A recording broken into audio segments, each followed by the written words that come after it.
শুধুই কি উত্তরা থেকে কমলাপুর মেট্রো রেলের রুট থাকলেই যানজট শেষ হয়ে যাবে?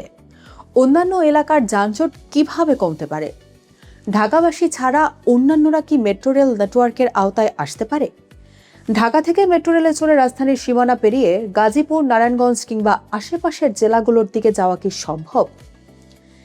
এগুলো কি শুধু স্বপ্ন, নাকি সত্যিই বদলে যাচ্ছে ঢাকার যোগাযোগের ভবিষ্যৎ? চলুন জানার চেষ্টা করি।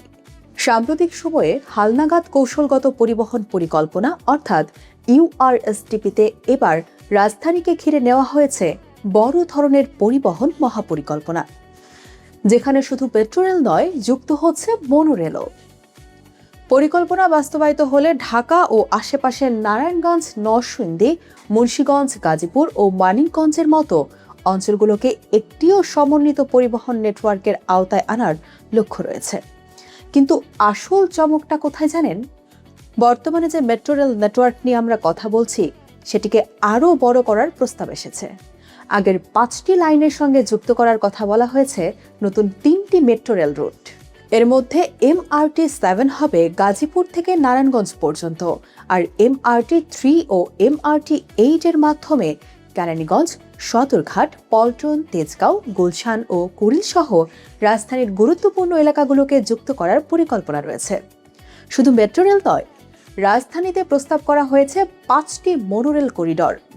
বিমানবন্দর থেকে পূর্বাচল, বিমানবন্দর থেকে সাভার, মধ্যবাড্ডা থেকে ফুলতা, মোহাম্মদপুর থেকে পোস্তগোলা এবং রামপুরা থেকে ডেমরা পর্যন্ত 5 করিডোরকে মনোরেলের আওতায় আনার প্রস্তাব রয়েছে।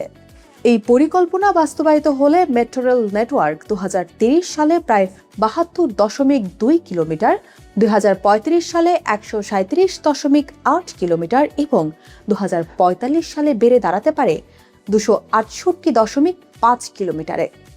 অর্থাৎ আজকের ঢাকা যেখানে মূলত সড়ক নির্ভর, ভবিষ্যতের ঢাকা হতে পারে রেল ভিত্তিক একটি বিশাল আঞ্চলিক যোগাযোগ নেটওয়ার্ক।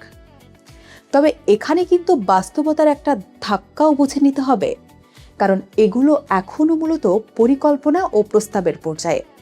সব রুট বাস্তবায়নের আগে প্রয়োজন হবে সমীক্ষা, অগ্রাধিকার নির্ধারণ, অর্থায়ন, অনুমোদন এবং নির্মাণ।